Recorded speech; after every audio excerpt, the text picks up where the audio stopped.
rugged shores and woodlands of the north, it's history of copper mines and iron ore, the Great Lakes fishery. To the farmlands of the southern counties we'll look around, my friend, at all that waits the sportsman in the state of Michigan. And sometimes when the moon brings out the diamonds in the snow, and the stillness of the forest lies encased in Arctic cold, the wind might whisper through the trees, listen if you can, it tells you of the beauty in the state of Michigan. Hi there, come on in. It is Thursday night, August 12, 2004. You know, it seems like an awful lot of people are on vacation, and even here at the Practical Sportsman. So most of this show is going to be excerpts from 11 and 22 years ago on this date. Our most productive salmon fishing trip of all times was with Pete Rubianis in 1982. He showed us how charter captains fillet salmon.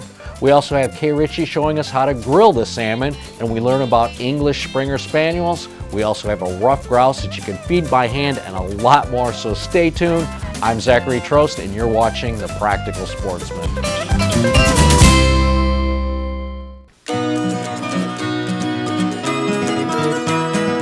This week we're adding 2 more classic shows to our PSF video network on the web. August 12 from 1993 has stories on whitetail deer, hunting dogs, and a backyard grouse.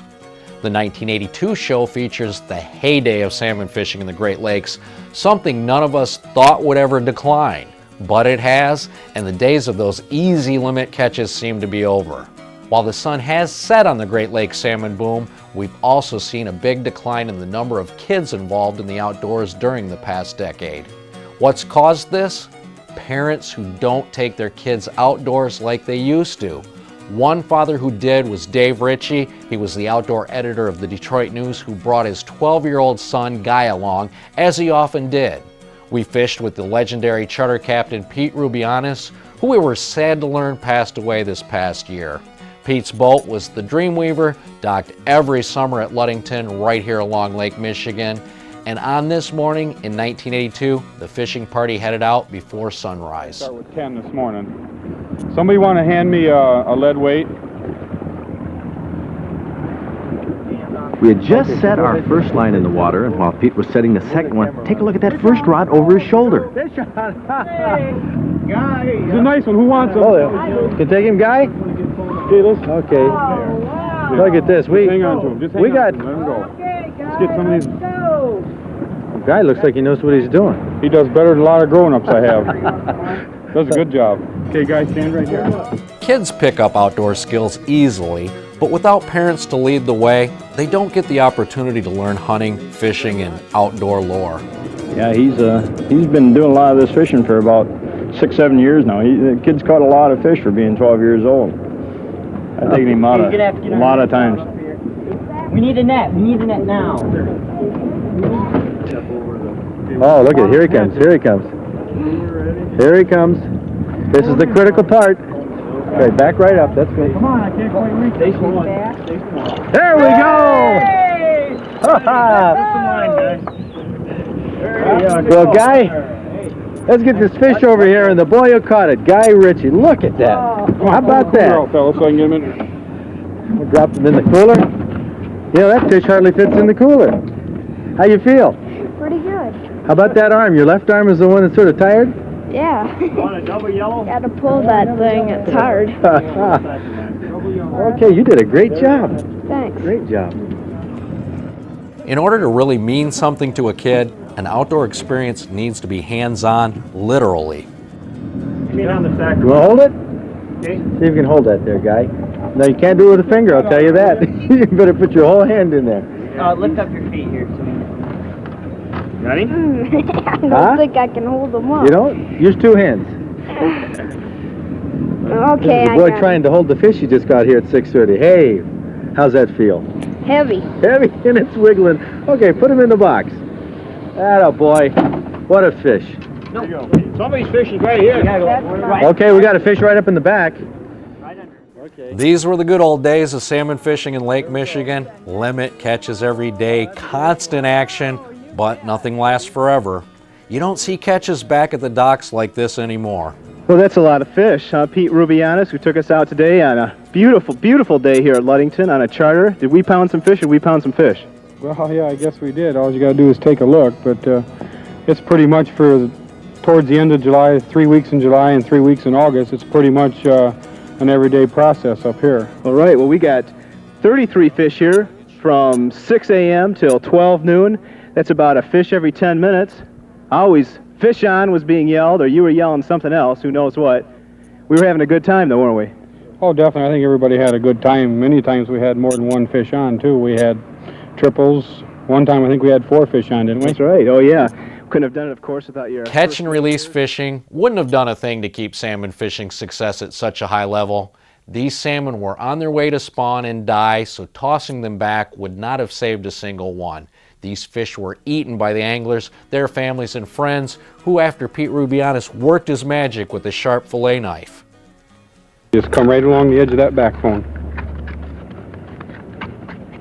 Seems like you got most of the meat there. And then you peel it over. You turn around and you come, you take the rib bones out of it. Slicing like that. Mm-hmm. Okay, and so that's going to be in just a matter of a few seconds, a boneless fillet now. Mm-hmm. But it's a lot harder to do on a big fish, especially with people around. But I just take it halfway and then I come down the skin. Mm-hmm. Then I cut a hole in the skin so I can get a hold of it, and I turn it around the other way. Well, that's a handy idea. Then you actually pull on the skin as you cut with a knife. And that's it. Following the filleting lesson from Pete Rubianis, Kay Richey demonstrated a recipe called onion grilled salmon, where you put onion slices on the grill and lay the salmon fillets skin side down on the onions. Sprinkle lemon juice, butter, salt, and lemon pepper on the fillets. Then, when the fish is half done, Kay turns the fillets over, leaving the skin on the grill. She also flakes off the strong dark meat at that time, adds more lemon juice, butter, and spices, and it makes a delectable meal. The grilled onions under the fish are good too. You can find this recipe along with this TV script on our website. Speaking of things to eat, Glenn Dutterer closed this show on the edge of a pond, which is a buffet for waterfowl. If you'll remember last week, Glenn had a Drake mallard in the studio. He showed us how the feathers and the wings had molted and were still growing out. Well, this week, that duck is just about ready for flight. Well, last week our Drake mallard looked like a hen mallard. Completely brown, really seedy looking, right, Glenn? Right, it sure was. But here, a week later, it doesn't take long for a duck to progress in its molt, so it has almost all of its feathers. Yeah, you can see it's getting its green head, and certainly that colored speculum in the wing is coming back, and the feathers are 3/4 normal length, so he's well along and beginning to look like what we know as that greenhead Drake mallard. Where do you think ducks live? I mean, what's most important to them? Water? Well, not entirely. Well, then land is more important to them. Well, not entirely. So what's important to them, Glenn? Where does a duck live? In that mixture of land and water, that 50-50 mixture of land and water that we call marsh, or the edge of a lake or pond where we don't mow all the way down to the water, that produces familiar plants like these cattails here behind us. Okay, so really, this open water out in the middle of this pond isn't the most important thing to this duck, nor is the land along here with the grass. No, it's this little strip here. It's this edge, this 50-50 mixture that makes duck habitat. Okay, when the ducks go through their molt, do they stop eating, or do they eat more? Oh, they eat much, much more, because remember, these feathers are protein, like hair, and to lose the old set, get a new set, lose that set, and then get the new green pretty set requires tremendous amounts of food. So right now, while the ducks are finishing their molt, they're also eating an awful lot. Tremendous. Like what? What does a duck eat? Does it eat cattails? Well, no, it doesn't eat the cattails. There's not much here for the cattails, but it does eat the little animals that live around the base of cattails. And that's one reason why that 50-50 mixture is important. Solid cattails aren't good for ducks either, but blocks of cattails, half-water cattails are great. But other plants as well. And if we walk here along the pond, we can see a few. Okay. Right here, for example, is a nut sedge. It's a type of sedge. You can see it produces lots of seed, heavy bodies of seed that ducks can just pick and just gobble them right up. Do they tend to eat the seeds or the leaves? Oh, or just the roots, seed. or what? You see here the seeds they'll separate out the seeds just like I did. Okay. And another very common favorite food is this one that we can see here. This is wild millet. Another name for it is barnyard grass. And because it grows in moist areas, these seeds are favorites of ducks. Do they wait till they fall down in the water before they eat them? Yes, or a lot of times what will happen is these plants dry out, like corn, when it ripens, it'll break off and the whole head will fall in the water and they can just nibble it. What about some of this stuff? Well, this is just bluegrass, and it's really not eaten simply because it's not an aquatic grass. What about? But this is a millet. This here? Another type of wild millet, and you can see all the little seeds, and that's a favorite of ducks. Okay. Here's one that we see in our terrestrial. This is the seed head of water plantain. And you know, the plantain is a weed in our lawn, but this seed head right here, well, look, you can see it's a favorite food as he's just eating it right here, a hungry duck. So that's a prime waterfowl food. Now, all this is growing right along this little edge. Right along the edge where it's not mowed. And one other one, and this is something that I'm sure many of us are familiar with because we see it growing in sidewalks at terrestrial vide, smartweed. And this is a pretty little pink flower here. Yeah. And this is one variety. There's many kinds. Notice the seeds aren't ripe, so he's sampling them, but he's really not eating them. He wants to wait till they dry out? They dry out. And this is the flower yet. The seed has yet to form. And finally, one other plant that grows along wet edges, and this is dock, and this is the dried version. It was green, and this is fully ripe now. And I don't know whether he'll say, oh yeah, that's good stuff too. So these shallow, oh boy, these shallow edges that produce this seed in abundance, almost as much as an agricultural field, about 4/5 of it what an agricultural field would produce, or what helps this guy go from what you see here to that bright green animal that, if he has to, can fly to Louisiana during migration. Well, here, hang on to me, Glenn. I'm going to step down and go. Okay. What do we have down in the pond? I think I'm on bottom here. Okay. What do we have in here that they eat? What about this filamentous algae? Okay. This is common in ponds. That's one thing I guess we've got to call a weed, because people don't like it and ducks don't like it, so it really doesn't produce much at all. But just below the water's edge, see what I can get here. There's a very important plant to ducks. And this stuff? Yes, this is a potamogeddon. It's a water weed that grows under the water. And right here on the very edge, and maybe he'll even sample it for us, you can see the seeds, oh boy, that these birds eat. And these plants are ideal for this bird because this is a dabbling duck. And you know, by dabbling we mean he sits on the water and turns his bottom up and samples with this bill. And that waterweed with those seeds just a few inches below the surface are just ideal for him because he gets a drink of water and some food all in one gulp. Okay, well, this is just a little short course here on ducks and what they eat. The important thing, I guess, that you want to bring out, Glenn, in your extension work is that all it takes is a little strip of wetland around a pond for these ducks to find plenty to eat. Sure, and many of us have ponds for swimming and fishing, and we want to keep one edge or two edges clean for that purpose. But the far edge, how about leaving it like this for the waterfowl, especially in the fall? Well, thank you, Glenn. Of course, Glenn will be at our... Those shows from 22 years ago may be dated in time, but the information is as good now as it was then. Let's go to our August 12th show from 11 years ago and look at excerpts from features on whitetail deer and different sporting dog breeds. Whitetail deer, the #1 big game animal in North America. It produces more wild meat for the table than any other species of game because it's a large animal and it's extremely plentiful. But whitetails are not easy animals to hunt. They're nervous creatures. They have highly developed senses, and they like to keep a distance between them and anything that looks, or sounds, or smells like a predator. That's why they take a few bites of food and then look around. Big bucks have a typical big buck walk. They bob their head as if it's a great pain to take a step.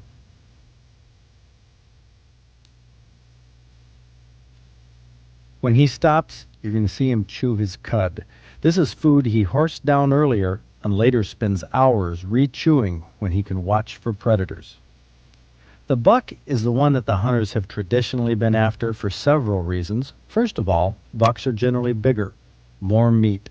Secondly, in the years when deer were in short supply, wildlife managers restricted deer hunting to bucks only. because taking the males from the herd did not have any effect on next year's reproduction. An active buck in his prime will mate with a number of does in the fall, 10, maybe 20, or even more. That means that most of the smaller bucks simply aren't needed. The big ones take care of next year's fawn crop. Naturally, with hunters harvesting more bucks than does during a year, there are less bucks than does in the woods. But there are far more bucks and far more deer than hunters ever see. And these deer aren't usually hiding back in the boondocks either. Most of them hide right under our noses. Freckles is an enthusiastic, tail-wagging Springer Spaniel, a breed of dog that used to be more popular in the 40s and 50s as a pet and as a hunting dog, but it's still a good, solid breed for upland game. Now, Springers got their name from their hunting behavior. They don't point game, they flush birds from cover. Springers use their noses to scent game birds on the ground. Oh, they have excellent noses. And they use their noses to close in on the birds, but they don't have the instinct to freeze on point. Freckles has a peculiar habit of circling a bird she smells, tightening the circle closer and closer. She's trying to pinpoint the bird's exact location, and then the flush. Hold that bird. Hold that bird. Looking at this feature gives us an idea that it's time to produce a series of news stories on different breeds of hunting dogs. We'll be using our contacts from Puppy Saturdays here at the museum to set up features on the variety of breeds, their pros and cons, and how they behave in the field. And finally, 11 years ago we ran a story about a rough grouse that was wild, but you really wouldn't know it from its behavior. His name is Chauncy Shaw. He lives on a back road near North Branch. 3 years ago in February, he invited me for a drive on an ATV in his back 40. Chauncy said the sound of the ATV would attract a wild, rough grouse to come up and eat corn out of our hands. About 6 months ago, I was riding a four-wheeler back here, and I noticed a bird, along the side of the trail. I started seeing him quite often, like every day I go back here. One day I stopped, and, I figured the bird would run off. And she stayed right there. I sat there and watched her a while, and I started to take off, and she would just kind of follow along with me. Didn't show any signs of fear or anything. So this went on for like 2 or 3 weeks, and I'd come up every day and stop, and she'd just come right over to me. Well, what's going to happen when we go back there now? Okay, I think she'll probably show just a slight sign of nervousness. She might be a little bit nervous, but I'm quite sure when we get back there, she'll come running right out to us. She'll just do what when she comes running out? I think she'll, with the 3 of us back there with the 2 machines, I think what she'll do, she'll probably stay back about 10 feet, and she'll just kind of walk around. Now, there's a possibility she may just come right to us, right up to us. But you'll definitely see her. She'll come out. You'll see her coming running right through the brush. How long will she stay? As long as you're back there. Oh, really? Oh, yes. As long as you're there. In fact, if we travel around the trails back there, she'll go with us. I'll be darned. It's pretty amazing. Ruffed grouse aren't the wariest of game birds because every now and then we hear about one that is attracted to a noise. It's always the low-level purring of an engine. As long as the engine is on, the grouse seems comfortable. Grouse are extremely pretty birds. This one's tail is more reddish than most. There's really no way to be sure if this is a male or a female without handling the bird, but that wasn't going to happen. Chauncy's prediction was 100% accurate, though. The grouse walked back and forth about 10 feet away until it finally was comfortable enough or got up enough courage to run in for a beakful of corn.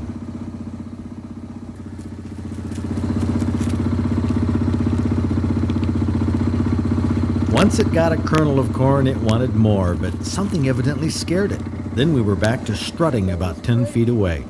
Well, I wonder what her future will be if she'll have a little nest of... Well, see, that's what I'm kind of hoping. I think, if it is a she, I think this spring, when she hatches, her eggs out, she may bring them up too. That'd be kind of neat. Oh, I sure would. And my biggest concern is that the lifespan of a grouse is generally pretty short, and You never know from day to day, you know, when she might get, you know, killed by a hawk or an owl. Odds were that this grouse would be long gone by now, but it isn't. We just learned that Chauncy still drives back to the woods every day and feeds this grouse. He's looked for baby grouse in the spring, but he's never seen any, so this must be a male, or else it's a female hopelessly in love with the sound of the ATV. Chauncy's grouse is a wildlife oddity, one we hope lives on Chauncy's back 40 for a long time.